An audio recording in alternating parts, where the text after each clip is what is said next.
buenas tardes. Para mí sí que es un placer estar aquí y además un honor el poder dirigirme a gente interesada en cuestiones de historia de la ciencia y que puede dedicar, que tiene ganas, digamos, y afán de dedicar una hermosísima tarde como la de hoy a oír algo sobre la biología de Aristóteles. Entonces, realmente para mí es un honor estar aquí y poder formar parte de esta actividad y de esta familia, por lo que he podido ver casi, que es la Fundación Canaria Orotava de Historia de la Ciencia. El título de la charla que yo traigo es ya de entrada un poco retador o provocador, porque alguien podría pensar que no hay nada de actual en la biología de Aristóteles, que precisamente la biología de Aristóteles puede tener, eso sí, un interés histórico y nada más. Bueno, yo espero que a lo largo de la presentación, pues si alguien pensaba así, vaya cambiando de idea y pueda llegar a asumir que efectivamente en los textos biológicos de Aristóteles hay algo de interesante, algo de sugerente, de ilustrativo para las personas de nuestros días, sin más. Bien, este es la portada de un libro en el cual están traducidas algunas de las obras biológicas de Aristóteles, algunos de los tratados, el de Partibus Animalium, el de Motu Animalium, el de Inceso Animalium. Lo digo así porque tradicionalmente se citan por su nombre en latín, a pesar de que obviamente Aristóteles los escribió en griego, ¿no? Pero digamos que la costumbre académica es utilizar el nombre latino de estos tratados, sobre las partes de los animales, sobre el movimiento de los animales y sobre la marcha, el caminar, el desplazamiento de los animales. Este libro lo dejo aquí para la biblioteca de la Fundación, pues tuve el honor de prologarlo y de hacer las notas a pie de página y de trabajar en conjunto con una filóloga de mi universidad que se llama Rosana Bartolomé, quien tradujo los textos directamente del griego al español. Y de esa labor de colaboración pues surgió esta traducción. De hecho, de Aristóteles conservamos más textos sobre biología que sobre ningún otro tema. Es decir, tenemos más texto aristotélico actualmente sobre biología que sobre ética o metafísica o lógica o cualquier otra cuestión. Bien, por supuesto la biología de Aristóteles no surgió, no nació de la nada, sino que tiene unos precedentes. Él obviamente tuvo que aprender de alguien y ya existía entre los griegos una tradición de estudios biológicos, que quizá no pudiéramos decir con precisión que se trataba de una ciencia biológica, pero sí de un conocimiento de los seres vivos. Fue Aristóteles, entiendo yo, el primero que fraguó y que puso las bases de una auténtica biología, de una auténtica ciencia biológica, autoconsciente, con una metodología, con unos claros objetivos, etc. Pero él bebió a su vez del conocimiento, de la sabiduría que los griegos tenían acerca de los seres vivos. ¿Cuáles fueron estos precedentes de la biología de Aristóteles? Bueno, pues los conocimientos populares, los conocimientos sobre farmacia y medicina, la historiografía griega, la historiografía de los jonios, las obras de Heródoto, de Tesias, las obras también de los filósofos presocráticos. Creo que con esto puedo pasar también. Ya está. Las clasificaciones que se hicieron en la Academia Platónica, en la institución que fundó Platón, que se llamaba la Academia, tenían la costumbre y el objetivo de clasificar todas las entidades, no solo los seres vivos, sino en general todas las entidades. Y dentro de esa clasificación, obviamente, entraba la clasificación de los seres vivos, y lo hacían por un sistema dicotómico. Es decir, pongamos una especie de árboles que se van bifurcando, pongamos de un lado los animales terrestres, pongamos de un lado los seres vivos y del otro los no vivos, dentro de los vivos los animales y los vegetales, dentro de los animales los terrestres y los no terrestres, y así sucesivamente. Aristóteles conoció estas clasificaciones y las criticó muy duramente porque dan lugar a agrupaciones extrañísimas. También obtuvo conocimientos biológicos a través de los escritos de la escuela hipocrática, que con toda seguridad él leyó. Aristóteles tenía una gran biblioteca, fue comprando libros y era la biblioteca privada, digamos, más importante de Atenas. Y era un gran lector. De hecho, parece ser que como mote, como apodo en la academia lo conocían como el lector. Entre otras cosas porque desarrolló la técnica de leer sin pronunciar, sin hablar en voz alta, leer solamente para sí, como hacemos actualmente, claro. Entonces leyó muchísimo, se hizo con numerosísimos libros y entre ellos algunos tratados hipocráticos, con toda seguridad. Y después escritos de criadores de ganado, de criadores de caballos, por ejemplo, como Jenofonte. Es decir, él atendió o buscó todas las fuentes posibles de conocimiento biológico. ¿Qué fue lo que produjo? ¿Cuáles son los textos aristotélicos que hoy día aún se conservan, de los que disponemos? Bueno, pues son varios tratados, concretamente uno que se suele denominar por su nombre latino Historia Animalium, Historia de los Animales, historia en el sentido de recopilación de datos, no en el sentido cronológico, en el sentido en el que todavía en español hablamos de la historia natural.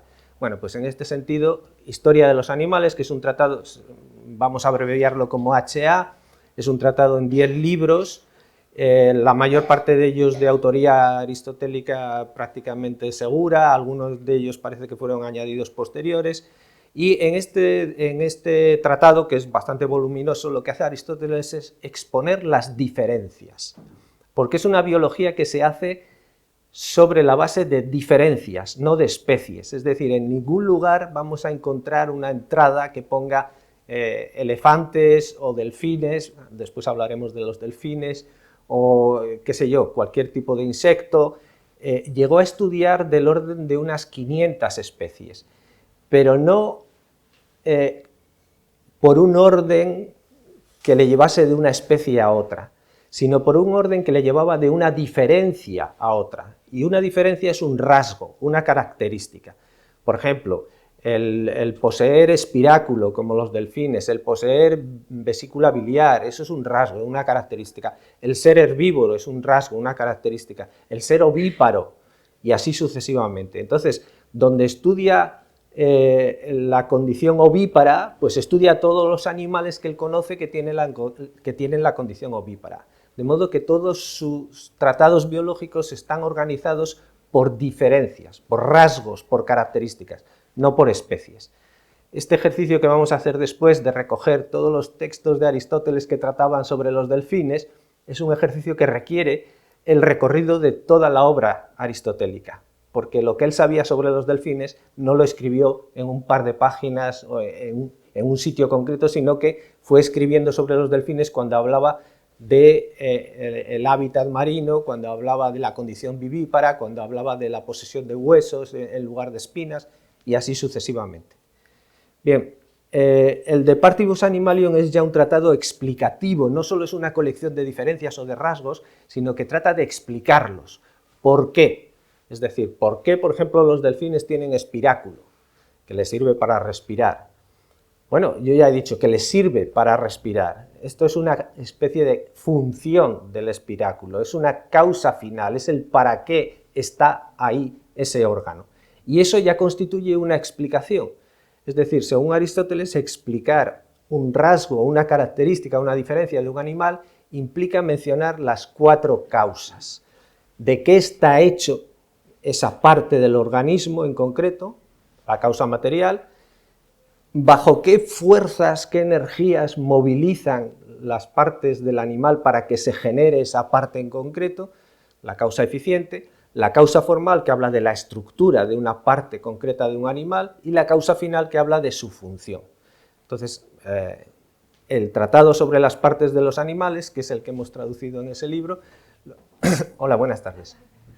Lo que trata es de no solo mencionar las diferencias, sino trata de explicarlas. Insisto, explicarlas, según Aristóteles, es mostrar las 4 causas, mostrar cuál es su causa material, de qué está hecho, mostrar cuál es su causa eficiente, cuál es su causa final y cuál es su causa formal.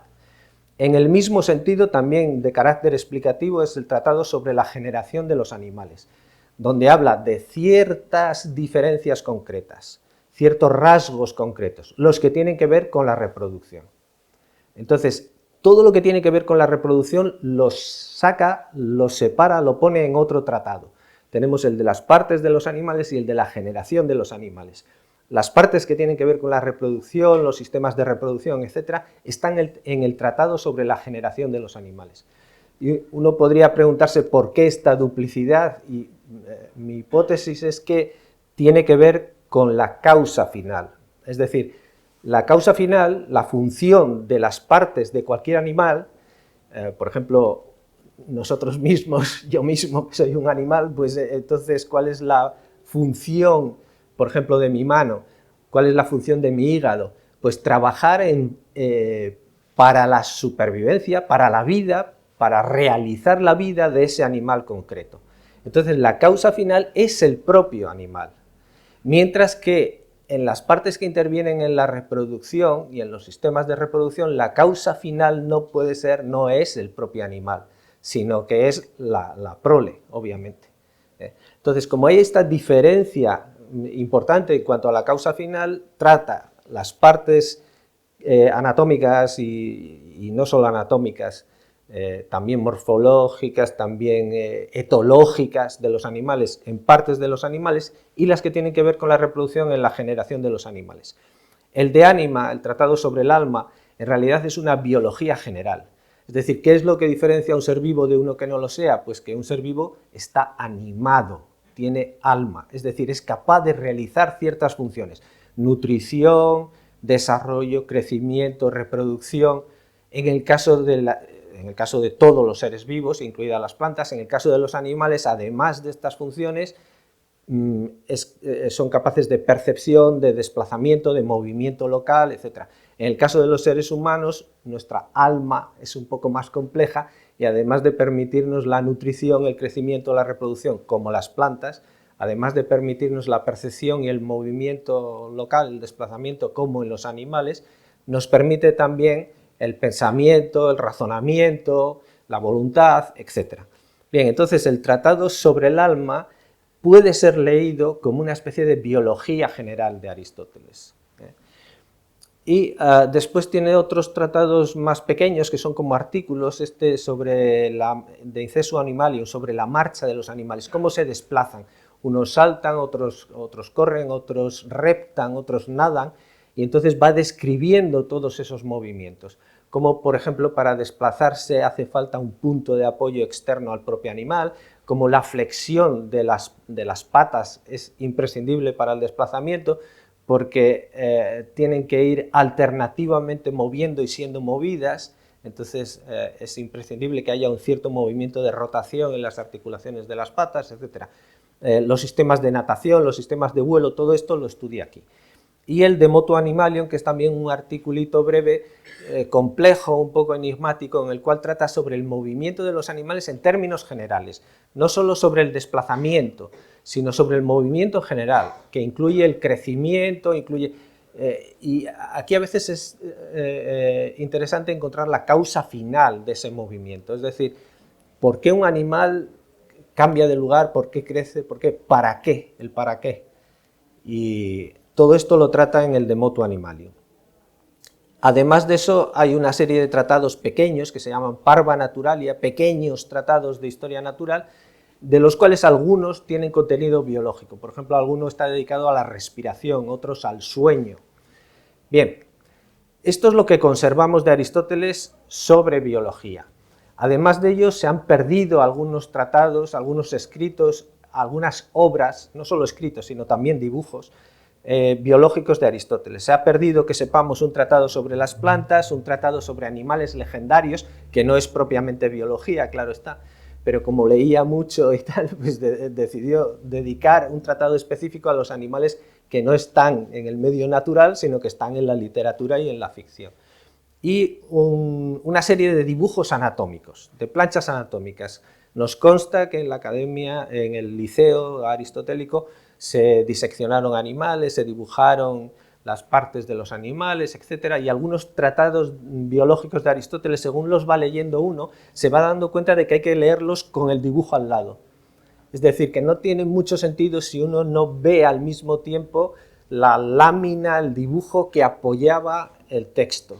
Entonces, ¿cómo eran los dibujos anatómicos de Aristóteles? Pues no lo sabemos. Si queremos, podemos imaginarlos como los de Leonardo da Vinci o como queramos, porque tristemente esta parte de la obra de Aristóteles se ha perdido porque es mucho más difícil de copiar un dibujo que un texto y de transmitir copia tras copia desde la época de Aristóteles hasta nuestros días.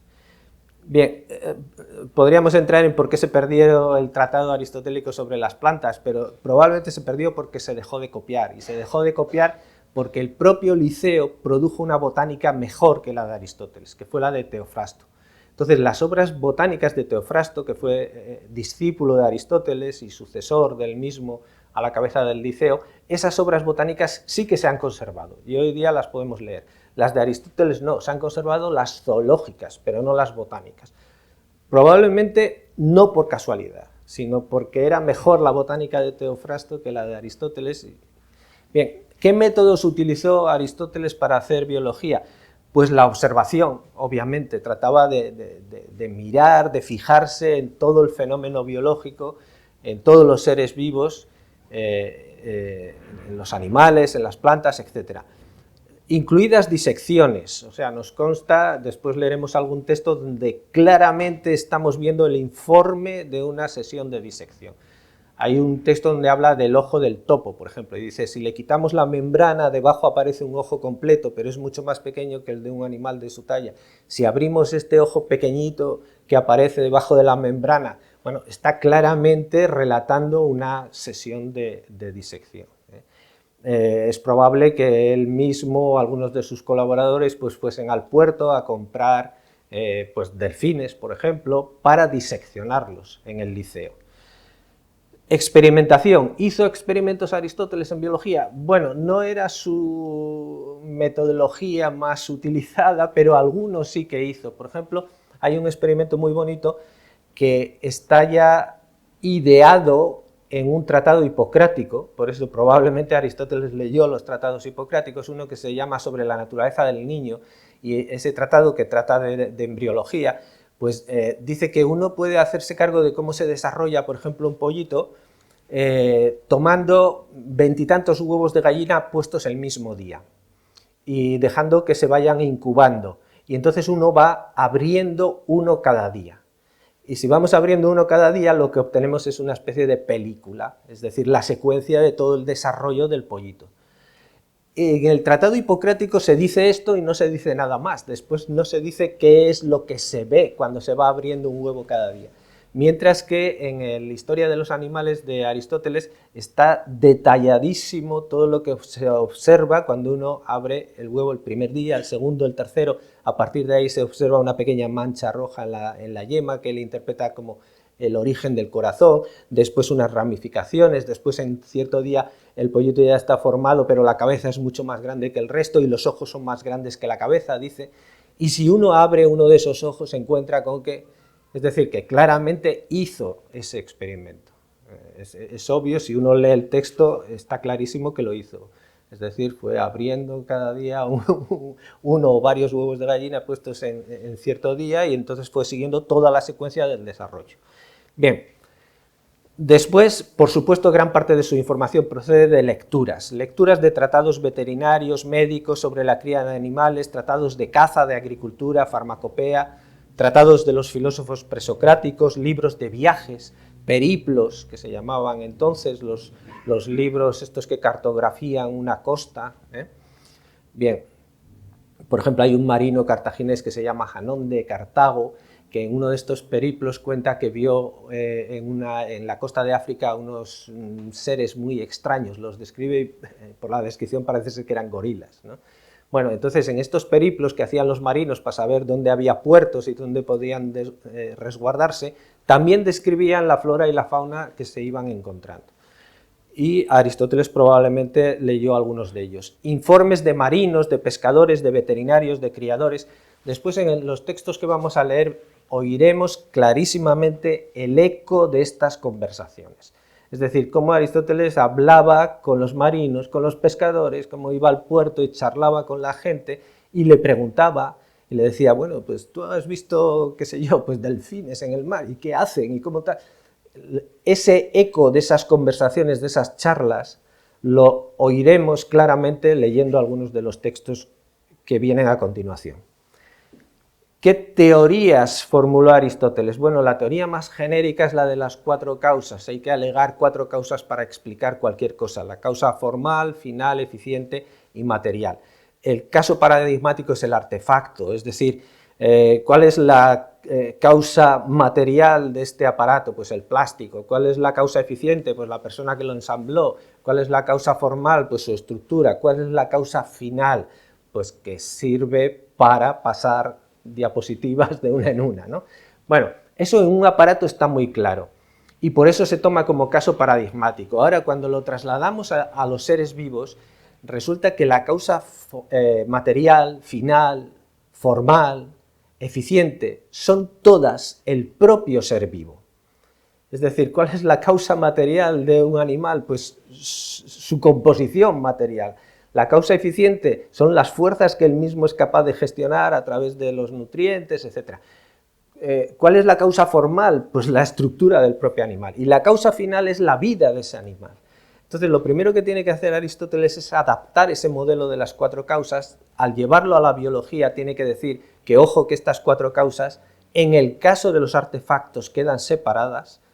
Es decir, el artesano, el alfarero no queda metido dentro del jarrón que fabrica, quedan separadas las 4 causas, pero en el caso de los seres vivos no. Es el propio ser vivo visto como materia, visto como causa eficiente, visto como fin de todas sus acciones, etc. Bien, después estas teorías biológicas, una vez adaptadas y aplicadas a los seres vivos, le permiten hacer una teoría general del viviente, una teoría de la generación y de la herencia, porque no solo un ser vivo puede dar lugar a otro, sino que da lugar a otro parecido a él. Son 2 cosas distintas, una teoría de la generación y una teoría de la herencia. Una teoría del desarrollo, cómo se va desarrollando un ser vivo, y en todas estas teorías es clave un concepto que es el de movimientos de la sangre. Hay una especie de concepción termodinámica del funcionamiento del ser vivo, es decir, lo voy a esquematizar mucho y a simplificar muchísimo para poder ir después a cosas un poco más, digamos, más llevaderas, menos abstractas, ¿no? Simplificando muchísimo, cada ser vivo, cada animal tiene un centro de producción de calor. Por eso es una concepción termodinámica del funcionamiento del animal. El centro de producción de calor es el corazón. Y a partir de ahí se pone en marcha todo el ser vivo. Toda la biología de Aristóteles es muy cardiocéntrica. La medicina egipcia era cardiocéntrica y los griegos heredaron una parte de la medicina egipcia y otras tradiciones médicas que eran ya cerebrocéntricas, es decir, entre los griegos había médicos más cerebrocéntricos y más cardiocéntricos, pero la tradición cardiocéntrica venía por lo menos de los egipcios. Entonces, toda la biología aristotélica es muy cardiocéntrica. El corazón es el que produce el calor y después, si tenemos un polo que produce calor, necesitamos refrigerarlo, porque si no el organismo explotaría sencillamente o se autoquemaría o algo parecido. Entonces, la respiración y el cerebro son para Aristóteles el proceso y el órgano que refrigeran el calor que produce el corazón. El corazón produce calor, ¿el cerebro para qué está ahí? Bueno, en gran medida para refrigerar ese calor. Y la respiración es un proceso que refrigera el calor producido por el corazón. Y en medio, entre el polo frío y entre los polos fríos y el caliente, se produce todo el funcionamiento del organismo, que toma nutrientes, los nutrientes se cuecen, por así decirlo, pasan por un proceso, en griego se dice pepsis, una especie de cocción, en un recipiente que es el estómago, gracias al calor del corazón. Y de ese proceso de cocción de los nutrientes empiezan a surgir ya tejidos, partes Aristóteles dice partes homeómeras, después explicaré un poco qué significa esto, empiezan a surgir tejidos, y el primero de ellos es la sangre. Entonces, la sangre se somete a nuevas cocciones y a partir de ahí aparecen tejidos cada vez menos fluidos, más duros, hasta los tejidos óseos. Y después todos esos tejidos se estructuran en órganos. ¿De acuerdo?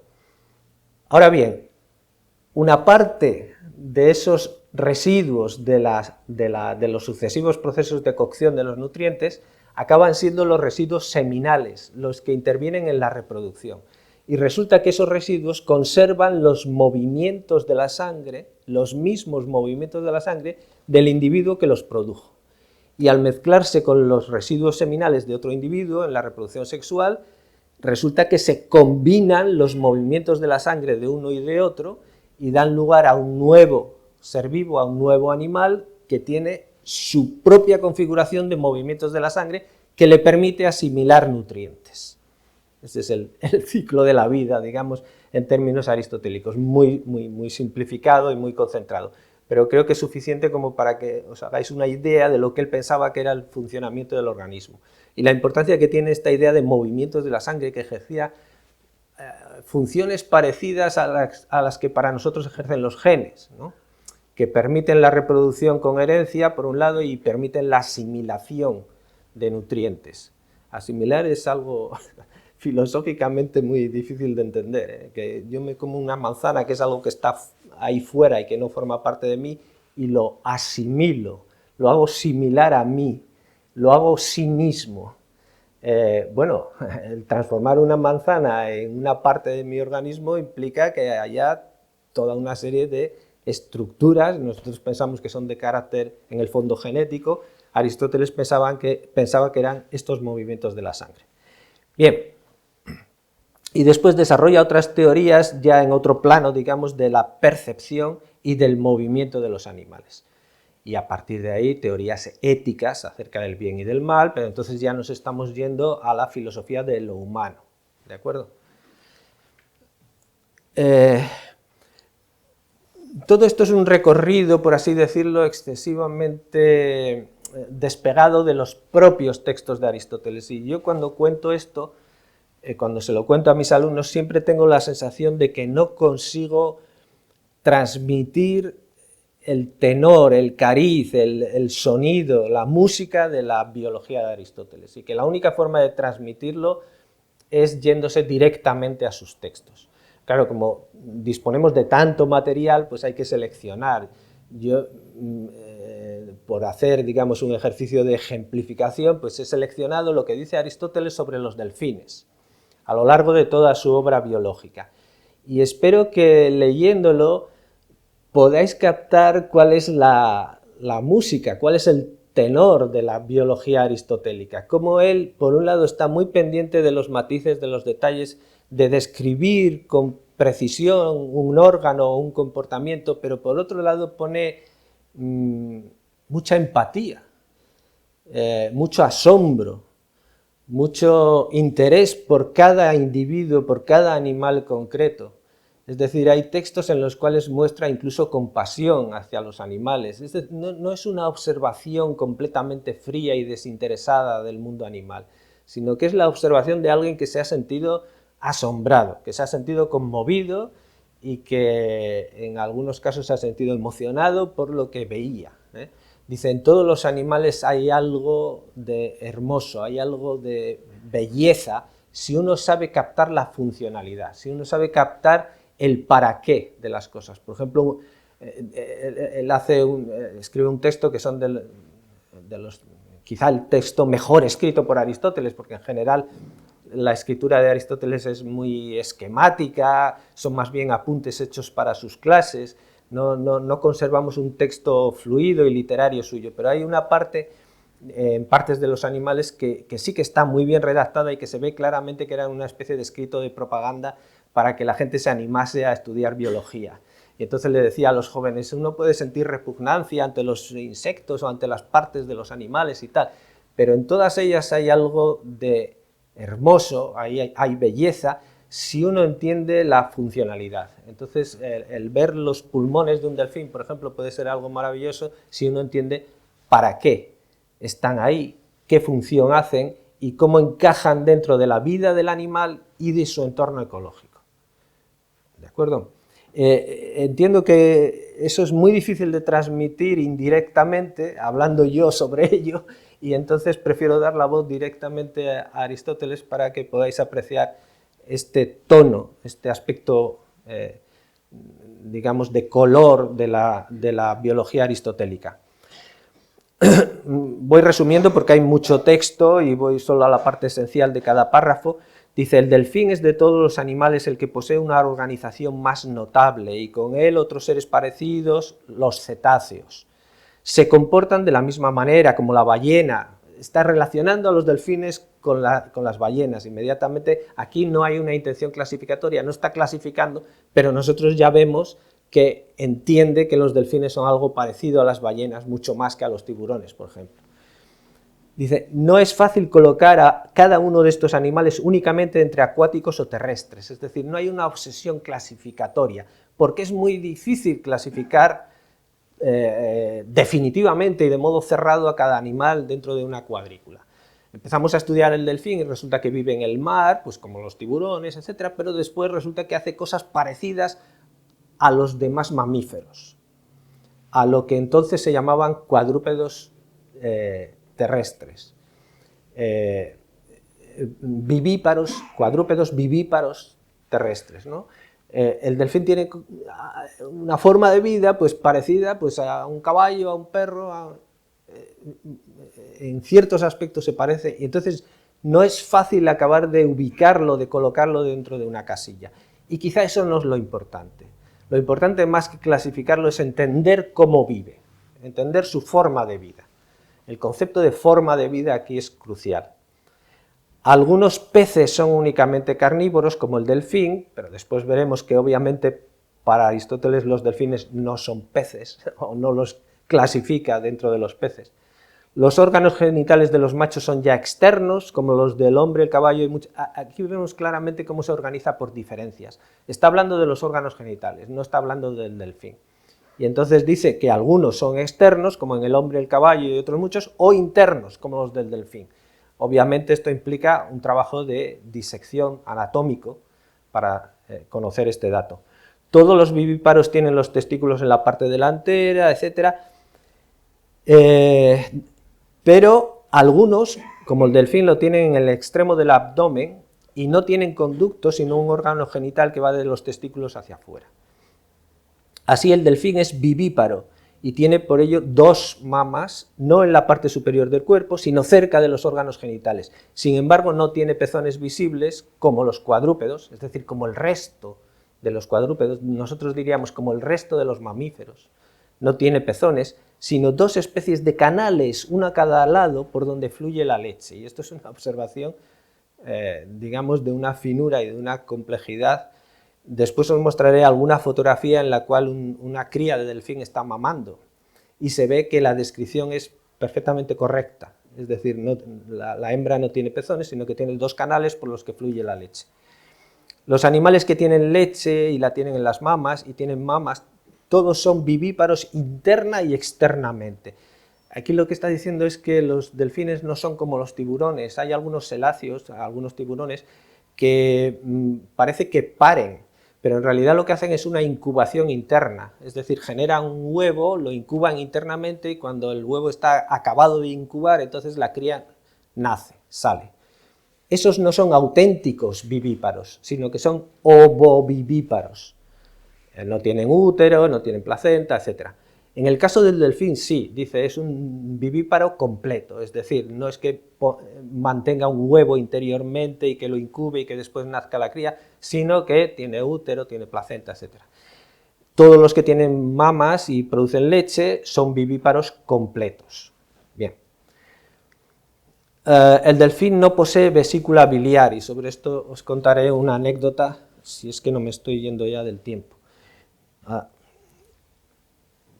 No posee vesícula biliar, al contrario que las aves, los peces, que la tienen todos, así como los cuadrúpedos ovíparos. Los cuadrúpedos ovíparos son los reptiles, ¿no? Estos son los cuadrúpedos, lo que nosotros llamaríamos reptiles. Y los cuadrúpedos vivíparos son lo que nosotros llamaríamos mamíferos, ¿vale? Los antiguos tenían toda la razón al decir que una causa de la longevidad es la ausencia de bilis. Aquí no está diciendo que él se lo invente, sino que lo ha leído. Esto es el eco de sus lecturas. He leído en un tratado hipocrático, he leído en yo que sé quién, que la longevidad depende de la ausencia de bilis. Citando como ejemplo los solípedos, los ciervos, además algunos animales cuya ausencia de bilis había pasado desapercibida para los antiguos, aquí sí estoy añadiendo algo. Los antiguos no sabían si el delfín tiene vesícula biliar o no. Yo me he comprado un ejemplar en el puerto, me lo he traído al liceo, lo hemos diseccionado y ya sabemos que no tienen vesícula biliar, ¿vale? Aquí vemos cómo, por un lado, recoge noticias incluso de lecturas y por otro lado, hace aportaciones propias. El delfín tiene huesos y no espinas, es decir, claramente no es un pez, es otra cosa. No tiene tampoco ningún órgano visible para el olfato, pero tienen este muy desarrollado. Aquí la diferencia entre anatomía y etología, es decir, no tienen nariz, pero son capaces de oler, tienen olfato. Tampoco tienen orejas, pero son capaces de oír. ¿Y cómo sabe Aristóteles que los delfines son capaces de oír? Dice, bueno, pues porque los pescadores cuando quieren atrapar delfines ponen las barcas así en círculo, golpean con los remos, los delfines se asustan y se van hacia la costa. Prueba de que oyen y que les asusta el sonido de los remos en el agua. ¿Cómo sabe esto Aristóteles? Pues hablando con los pescadores, obviamente. Es decir, no tiene ningún reparo en hablar con la gente que está en contacto con los animales y que puede observarlos más directamente. Un ruido, por débil que sea en el aire, aparece siempre mucho más molesto y violento en el agua. Aquí está diferenciando ya entre la velocidad del sonido en el aire y en el agua, ¿eh? Esto es lo que ocurre en la pesca de los delfines, y sin embargo los delfines no tienen órgano auditivo visible, etc. El delfín y la ballena y los demás cetáceos que no tienen branquias sino espiráculos son vivíparos, producen un embrión. Dice que tardan 10 años en llegar al pleno desarrollo los delfines, que la gestación dura 10 meses, que paren normalmente en verano, que durante la canícula desaparecen, no se les ve normalmente, y las crías siguen a la madre durante mucho tiempo y ella es muy amante de sus hijos. Aquí tenemos la observación minuciosa del comportamiento del delfín, de su forma de reproducción, de su tiempo de maduración, etcétera, combinada con una especie de apreciación admirativa de este animal e incluso empática, cuando dice que las madres son muy amantes de sus hijos. Esta fotografía, esto tiene que ver con la vesícula biliar, esta fotografía está tomada en los tiempos del Prestige, cuando cayó, se rompió cerca de las costas, un petrolero cerca de las costas de Galicia, y mi esposa, que está ahí, y yo mismo estábamos paseando por esta playa y apareció el cadáver de un delfín hembra, supimos después, y en ese momento se hacía la autopsia a todos los animales que aparecían muertos para saber si había tenido algo que ver el petróleo o no. En este caso parece que no. Y estos chicos son biólogos de la Universidad de Santiago de Compostela, fueron hasta ahí, hasta la playa, estuvieron diseccionando el delfín y nosotros estuvimos viéndolo.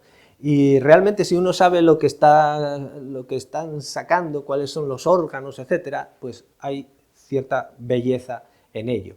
Y yo, por curiosidad, en ese momento estaba leyendo estos textos de Aristóteles, les pregunté, ¿y cuándo sacáis la vesícula biliar? Y me dicen, no tienen vesícula biliar. Yo no sabía si Aristóteles tenía razón o no, pero parece ser que no tienen vesícula biliar. Esta es una playa de Galicia que se llama Carnota. Bien. Estas ya son fotografías, no son láminas de historia natural como las otras que he puesto hasta el momento, estas son fotografías más bien recientes, estos son delfines vistos desde arriba y se ve el espiráculo. De los animales acuáticos, unos tienen espiráculo en vez de branquias, como el delfín, la ballena. El delfín lo tiene en la espalda y la ballena en la frente. El delfín y la ballena y todos estos animales con espiráculo duermen. Obviamente, son animales que tienen un cerebro grande y que tienen que dormir, duermen, pero al dormir podrían ahogarse, porque tienen que respirar aire atmosférico. Entonces lo que hacen es dormir cerca de la superficie, dice, moviendo suavemente las aletas. ¿Esto lo observó el propio Aristóteles? Pues no lo sabemos, probablemente no, quizás se lo contaron los pescadores. Él también viajó por mar varias veces, pero un comportamiento de estos, ver dormir a un delfín, es muy probable que más bien lo conociese a través de una conversación. Los delfines pequeños van siempre acompañados de algunos de los grandes para asegurar su protección. Aquí en este gráfico aparecen las crías, cada una de ellas al lado de un ejemplar adulto. Es decir, son comportamientos que hoy día seguimos observando en los mismos términos que observó Aristóteles. Esto probablemente no lo haya observado nadie de los que están aquí en la sala, yo desde luego no, tuve que buscar bastante en internet para obtener una fotografía. El macho cubre a la hembra tumbados ambos de lado y la duración de la cópula no es ni corta ni demasiado larga. No es fácil observar la cópula de delfines. Hoy día hemos sido capaces de fotografiarla en acuarios, es decir, esto no está tomado en el mar abierto, sino en un recinto tal. Y sin embargo, en tiempos de Aristóteles ya los griegos sabían cómo se produce este comportamiento en el caso de los delfines. Se cita multitud de hechos, aquí está el eco de esas conversaciones, se dice, se cita, no es que yo lo haya visto, sino que me han contado, que demuestran la dulzura y familiaridad de los delfines. Es decir, aquí está la nota esta de observación empática de la naturaleza. Dulzura y familiaridad. No, usted hábleme de cuánto mide de cola, desde la cola hasta el morro, de los años que tarda en desarrollarse, datos. Dice, no, dulzura y familiaridad. Que demuestran la dulzura y familiaridad de los delfines, y en particular de sus manifestaciones de amor y pasión por sus hijos. Se cuenta que cerca de Caria, viendo un delfín herido, lo habían capturado los pescadores y otros muchos delfines se quedaron cerca del puerto hasta que lo devolvieron al delfín herido. Bien, ¿le interesa esto a un naturalista? ¿Le interesa esto a un zoólogo como Aristóteles? Bueno, le interesa en la medida en que también es un observador empático, atento, compasivo de la naturaleza. Sobre la rapidez de estos animales se cuentan, aquí el eco de las conversaciones, me han dicho, yo no lo he visto, pero se cuentan hechos increíbles. Por ejemplo, que saltan por encima de los navíos. Y entonces, ese comportamiento, él trata de explicarlo, no solo de anotarlo, sino también de explicarlo. Dice, en efecto, una vez han sido agrupados y rodeados por los botes. Bueno, esto es el texto a partir del cual infiere que tienen oído, que son capaces de oír aunque no tengan orejas. Hay algunas personas que dicen que han oído roncar al delfín, no solo que lo han visto dormir con las aletas moviéndose suavemente, sino que lo han oído roncar. Obviamente no dice que lo haya oído él. Este es el texto que enlazaba con el anterior. ¿Por qué saltan por encima de los navíos? Y entonces él da la explicación. Dice, los delfines son carnívoros, es decir, tienen que pescar o cazar, comer otros peces. Pero los otros peces hacen bien en huir de los delfines, y para huir de un delfín lo mejor es irse hacia el fondo, a la profundidad, porque el delfín tiene que salir a respirar en un momento u otro, y en cambio el pez no. Entonces, cuando el delfín persigue a un pez y se va hundiendo en su persecución, hay un momento en el que el delfín sabe que tiene que dar la vuelta y subir. Es decir, hace una especie de cálculo por el cual sabe el tiempo que puede estar sumergiéndose, porque si no le va a faltar la respiración. Y entonces en el momento en el que fuerzan al límite ese tiempo y tienen que retornar y volver a la superficie, lo hacen con tales ganas de respirar, con tal afán, como cuando nosotros salimos de una apnea que sales a flote, que por la inercia acaban saltando por encima, si hay por allí un navío, acaban saltando por encima del navío. Entonces, no solo registra que los delfines saltan por encima de los barcos, sino que da una explicación de este comportamiento en términos perfectamente razonables. Este es una cría de delfín mamando, y aquí se observa la forma en la cual se produce la leche, a través de un pequeño canal. Es decir, la descripción que hace Aristóteles de la forma de amamantar los delfines a sus crías es perfectamente correcta. De nuevo, esta fotografía es una fotografía reciente obtenida en medios controlados, obtenida en un acuario.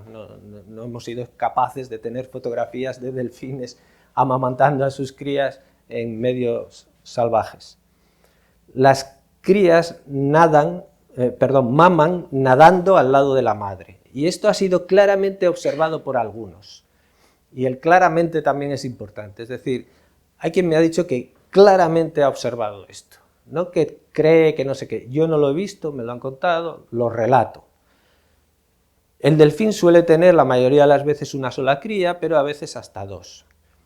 Bien, esto es un cuadro, no es una fotografía, pero es al mismo tiempo una especie de denuncia, es decir, cuando los delfines son atrapados en redes, o las aves, en este caso un albatros, mueren por ahogamiento.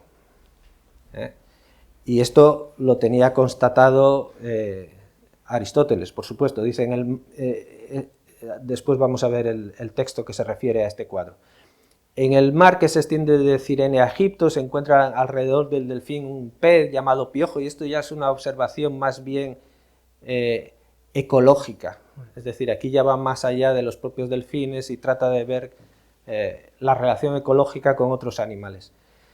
El pez este engorda porque se aprovecha de la comida sobrante del delfín. Si uno los captura por medio de redes, rápidamente se ahogan, pues ellos no respiran atrapados bajo el agua. Es decir, la forma de muerte de un delfín cuando es atrapado en una red es por ahogamiento. Y esto está perfectamente descrito aquí. Y al mismo tiempo, al describirlo así, es un modo, digámoslo así, de denuncia, ¿no? Lo que estamos haciendo es con una red ahogando a un delfín. Aquí dice, y cuando están fuera del agua pueden vivir largo tiempo, emitiendo gruñidos, y distinguen los sonidos que emiten los delfines, gruñidos, gemidos y silbidos. Este es el silbido, lo han oído, ¿no? Y murmullos, cuando salen del agua. Se trata de una voz, porque poseen pulmón, es decir, no es un ruido que hagan frotando las aletas o golpeándose o lo que sea, es una voz, porque es aire que sale de los pulmones. Ahora él dice, esa voz, ese aire que sale de los pulmones, no lo pueden articular como nosotros, porque la estructura de su paladar es de su boca, digamos, es muy rígida, etc. Entonces es un aire no articulado. Dice, se trata de una voz, porque posee pulmón y una tráquea, pero como la lengua no está suelta y no tienen labios, no pueden emitir ningún sonido articulado, es decir, no pueden hablar. Lo cual para Aristóteles es muy importante porque es una especie de rasgo característico del ser humano. Existe una duda sobre ellos y es la de saber por qué saltan a tierra firme, pues se asegura que hacen esto al azar y sin razón alguna. Es decir, aquí hay un comportamiento de los cetáceos, que es que a veces saltan a tierra firme y acaban muriendo ahí, en la playa, y actualmente no sabemos por qué lo hacen, y Aristóteles tampoco sabía por qué lo hacen, y cuando no lo sabe, simplemente dice que no lo sabe. Es decir, no encuentra una explicación para este comportamiento. Esta es una fotografía también reciente de un delfín que acaba embarrancando en la playa y que acaba muriendo. Nosotros no sabemos muy bien por qué sucede esto, pero este comportamiento ya lo habían observado los griegos, y Aristóteles tiene, digámoslo así, la honradez intelectual de decir, bueno, sabemos que lo hacen, pero no sabemos por qué lo hacen. En este caso no doy una explicación porque no conozco una explicación. Puede ser que un delfín, cuando se siente débil, moribundo, no quiera morir ahogado y entonces trate de volver a tierra, pero esto es una mera conjetura. Aristóteles ni siquiera hace esta conjetura, dice simplemente que no sabemos por qué realizan este comportamiento, pero no es reciente en todo caso, es un comportamiento por lo menos de hace siglos. Se vio un día un grupo de delfines grandes y pequeños seguidos a poca distancia de otros dos que nadando, es decir, un grupo de delfines, y a poca distancia había otros dos que nadando sostenían cuando se hundía a un delfín pequeño muerto. Ellos lo levantaban con su dorso como llenos de compasión para impedir que fuese presa de algún animal voraz. Aquí está el para, la causa final de este comportamiento. Este sí trata de explicarlo. No lo ha observado él directamente porque introduce la idea con el se vio, se vio un día, pero lo describe correctamente y trata de darle una explicación. Ahora podemos preguntarnos, ¿es correcta la observación? No ya la explicación, es correcta la observación, es decir, los delfines sostienen a sus crías cuando ya están muertas para tratar de que queden a flote. Bueno, esta es una fotografía de 2013, tomada cerca de California. Es un delfín hembra con su cría sobre la aleta dorsal, con el cadáver de su cría, que lo está manteniendo a flote. Es decir, que la descripción de este comportamiento es perfectamente correcta y solo hace unos pocos años hemos podido fotografiar este comportamiento. Es decir, los cetáceos, cuando mueren sus crías, en algunos casos tratan de sostenerlas todavía a flote. ¿Cómo lo interpretamos? Ahora va la explicación. ¿Cómo explicamos este comportamiento? Bueno, en el artículo del cual tomo esta fotografía, de Barbara King, la explicación es por el duelo, habla del duelo de los animales. Viene a decir que es un gesto, una especie de gesto de duelo. Podría explicarlo de otra manera, diciendo, cuando la cría de delfín, los padres, la madre o el padre notan que está debilitada y que se hunde y tal, tratan de mantenerla a flote para que pueda respirar. Y si muere, siguen haciendo lo mismo durante un tiempo. Bueno, esa es una posible explicación. La explicación que da Aristóteles es otra, es para que su cadáver no lo coman el resto de los animales del mar. Esa es otra posible explicación. La explicación que da Barbara King es que la hembra, en este caso, está triste, de algún modo, y entonces hace un comportamiento de duelo. ¿Realmente cuál es la explicación de este comportamiento? Pues no lo sabemos, es muy dudoso, pero la descripción del mismo es perfectamente correcta. Y esto es una noticia que apareció el día 3 de enero, hace unos pocos días. Yo la recojo del periódico El Mundo. Dice, el Centro de Investigación de Ballenas, ubicado en el estado de Washington, ha compartido la desgarradora noticia del segundo duelo de la madre orca, conocida como Tahlequah o J35. Recientemente se la ha visto en Puget Sound llevando a su cría hembra fallecida.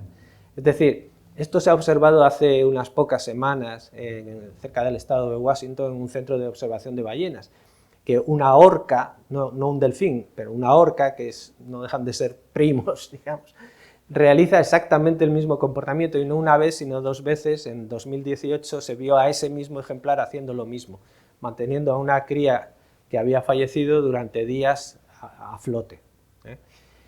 Bien, ¿cómo explicamos nosotros este comportamiento? Pues aquí tendemos a explicarlo por la alarma climática y la contaminación de los mares, etc. Le damos otra explicación, tendemos a decir que es porque muchas crías mueren y entonces las orcas, por así decirlo, tratan de mantenerlas a flote. Bien, cito este último texto y lo comento, y con ello concluyo, ya no os doy más la paliza. Porque es uno de los más sorprendentes. Yo varias veces lo leí pasando por encima del mismo y me parecía, no sé, es un texto que parece trivial, pero a medida que uno lo vuelve a leer y lo repiensa, se da cuenta de lo que puede haber detrás de estas líneas. Son apenas 4 líneas. Dice, el delfín vive muchos años. Se citan casos de algunos que vivieron 25 años y hasta 30. Bien, pues ya está, eso es lo que viven los delfines. ¿Es correcto? Sí, los zoólogos actuales saben que más o menos es lo que viven, pueden vivir un poco más, tal. Ahora, inmediatamente uno debería preguntarse, ¿y cómo lo saben? Es decir, ¿por qué saben que el delfín, por qué se citan casos, por qué alguien le ha dicho a Aristóteles que este delfín tiene 25 años? Se citan algunos casos que vivieron 25 años y hasta 30, pues los pescadores dejan libres a algunos después de haberles cortado, y aquí en la traducción que hicimos hemos puesto marcado, porque realmente el verbo griego significa más bien marcar que cortar. Después de haberles marcado la cola, para con este procedimiento conocer su edad. ¿Qué implica esto? Si alguno de ustedes tiene una explicación más sencilla, pues por favor que me la comunique, pero yo creo que por lo menos implica que hay pescadores griegos que atrapan en el mar una cría de delfín, la sacan sobre el barco, marcan su cola, la vuelven a echar al agua y al cabo de 25 años son capaces de reconocer, cuando vuelven a atrapar un delfín adulto, que aquel delfín adulto que han atrapado, que este delfín adulto que han atrapado, era aquella cría que habían atrapado 25 años atrás. Es decir, no solo hay que hacer una marca, sino que hay que hacer una marca que identifique a ese animal y que si recuperamos a ese mismo animal, o lo vemos o lo avistamos, podamos saber cuánto tiempo hace que tiene esa marca. Y esto implica una observación muy sistematizada de los delfines, es decir, una observación continuada al menos durante 25 o 30 años. Una especie de tradición de observación de los delfines, y supongo que de otros animales, no solo de los delfines. Hay una cosa que se llama actualmente ciencia participativa, ciencia ciudadana, ciencia colaborativa. La definición que da el diccionario Oxford de la ciencia ciudadana o ciencia colaborativa es esta, es trabajo científico llevado a cabo por miembros del público en general, por gente, por ciudadanos corrientes como cada uno de nosotros, a menudo en colaboración o bajo la dirección de profesionales, de científicos profesionales o de instituciones científicas. No podría encajar en esta definición lo que está haciendo aquí Aristóteles, es decir, no pudiera ser que las cofradías de pescadores realizasen este tipo de investigación colaborativa, en colaboración con el liceo, con la dirección de una institución científica como puede ser el liceo, para poder observar cuál es el tiempo, cuál es la longevidad de los delfines, porque para eso hace falta algo institucional, va más allá de la observación de una sola persona. Una sola persona puede ver que el delfín ronca, por ejemplo, y se lo cuenta Aristóteles, muy bien, pero para saber que ha vivido 25 años hace falta una tradición de investigación, y probablemente eso solo lo puede soportar una institución como es el liceo. Entonces podríamos preguntarnos si esto de la ciencia ciudadana, ciencia colaborativa, etcétera, es un fenómeno reciente, si realmente es un fenómeno reciente, o si en este texto encontramos por lo menos los precedentes de ciencia ciudadana o de ciencia colaborativa, salvo que haya otro modo más simple de explicar este texto, que yo francamente por el momento no lo he encontrado. Bueno, pues hasta aquí lo que quería contarles. Esta es la bibliografía que he utilizado. Si alguien está interesado, por supuesto, tienen aquí mi correo electrónico y estoy a su disposición para pasarles la presentación. Y simplemente, pues, muchas gracias por la escucha y por la paciencia. Gracias.